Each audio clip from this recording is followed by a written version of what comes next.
Are Taiwan's voters thinking about the vice presidential candidates at all in this race? Are they likely to influence the outcome at all of who people vote for? Yeah, I actually do think they do, in the sense that it helps brand the presidential campaign. For example, the KMT with Hioe, he's normally perceived as a more moderate candidate in terms of the pan blue camp. But however, his choice, Jia Shaogang, is much more hardline on these traditional stances of the pan blue camp.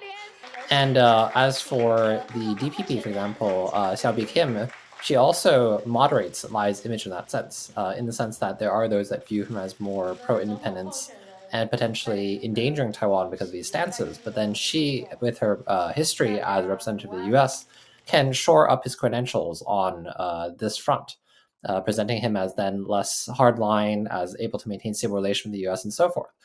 So, what do you make of the results of this poll? Because there is quite a wide gap in terms of both favorability and unfavorability.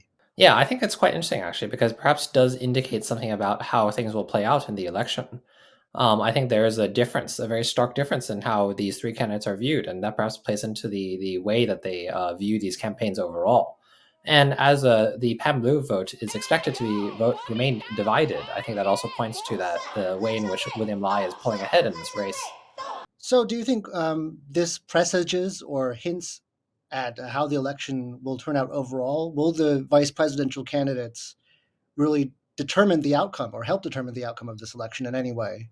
I don't actually think voters are thinking about that these vice presidential candidates are a heartbeat away from the presidency per se, more as that what they indicate about the presidential candidates they're working with. Because particularly the TPP and the KMT, they announced their vice presidential candidates very late in a kind of ad hoc manner after their prospective alliance did not work out.